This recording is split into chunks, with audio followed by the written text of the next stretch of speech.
Bonjour, je m'appelle Yvan alias RevSchool et aujourd'hui je vais vous parler du PHP et du HTML. Vous avez suivi quelques tutos, maintenant on va vraiment mettre la main à la pâte et faire des choses concrètes puisque le but de PHP c'est de faire des sites web. Il faut savoir que PHP a été conçu pour s'intégrer parfaitement avec le HTML, c'est ce qui l'a rendu si populaire et il est très facile de prendre en main. Alors, euh, Donc, avant l'avènement du PHP, les pages HTML avaient pour extension .html. Avec les pages PHP, en général, les pages web se finissent en .php. Mais ça peut être HTML aussi. Mais en général, c'est .php.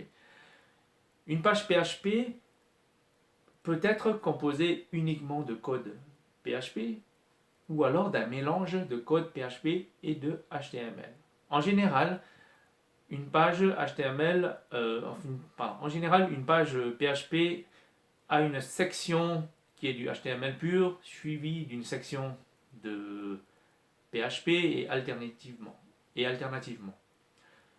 Le code, il est interprété par Apache et Apache est suffisamment intelligent grâce à la façon de délimiter les zones de code PHP et les zones de code HTML.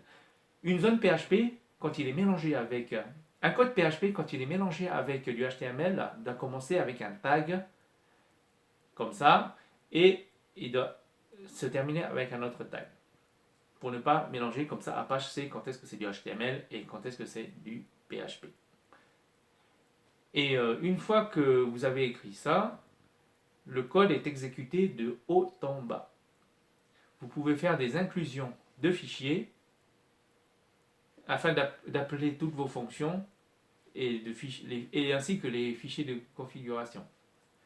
Alors, on y va, je vais vous montrer comment on va faire une page HTML qui soit le plus près possible de ce qu'on voit dans la vraie vie.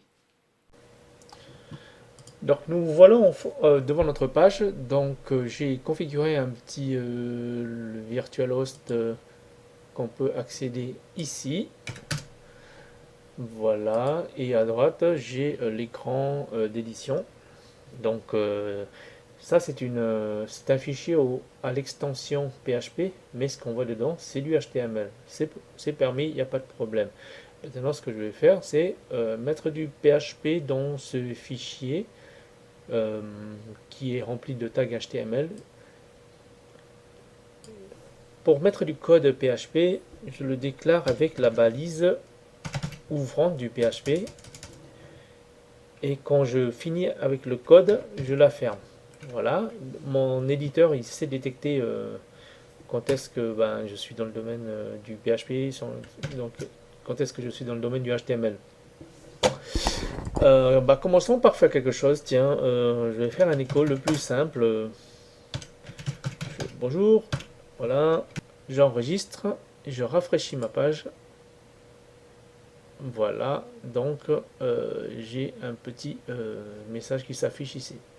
Donc vous remarquerez que le PHP et le HTML, ça travaille très bien ensemble, puisque intuitivement j'ai un texte avec du HTML, mais je peux mettre du PHP partout. Je peux mettre du PHP n'importe quel endroit, par exemple ici. Je vais définir une variable, donc par exemple message égale. Je vais faire notre message. Bonjour les développeurs. Voilà, cette variable, je l'ai déclarée là et je peux l'utiliser un peu en bas. Donc là, je fais un écho message. Donc, message, c'est une variable qui renferme une chaîne de caractères. Et là, je vais, avec l'instruction écho en PHP, je demande de l'afficher sur la page web. Je rafraîchis la page web. Voilà. Donc, vraiment, il y a une parfaite harmonie entre le PHP et le HTML. Alors, faites attention quand même de bien fermer les tags PHP, sinon vous aurez un message d'erreur. Voilà.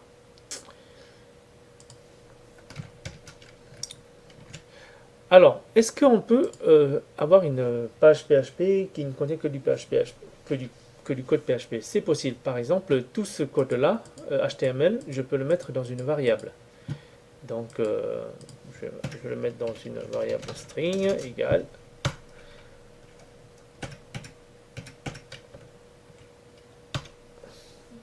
Et là, ça je peux l'afficher. Je vais faire un écho message.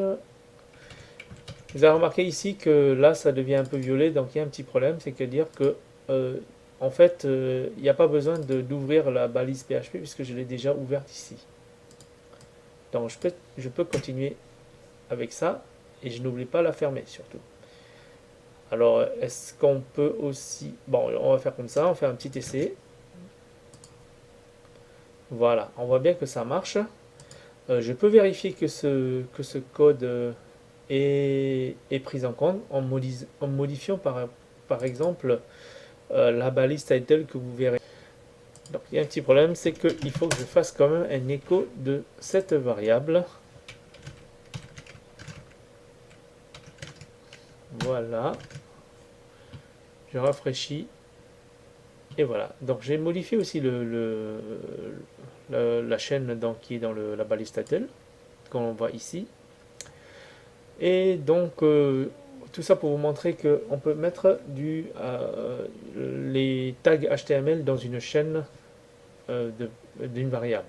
Il n'y a pas de problème. En général, c'est ce que vous allez trouver puisque on préfère quand même qu'il n'y ait pas de HTML en dur dans une page afin que le code soit un peu plus propre. Là, je peux dire, par exemple, je sais pas, la fin est égale à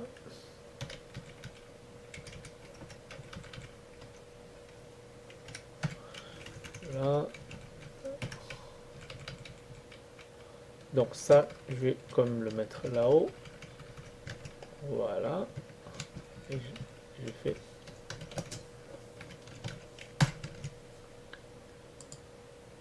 Voilà.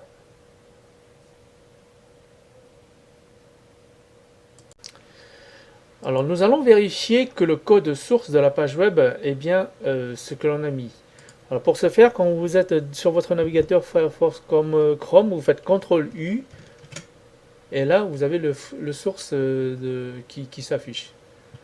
Donc voilà, donc je retrouve les éléments HTML de ce côté-là.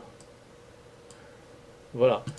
Donc nous avons vu sur cette petite vidéo comment mélanger du HTML avec du PHP, voire même ne faire que du PHP et mettre le HTML dans une variable PHP.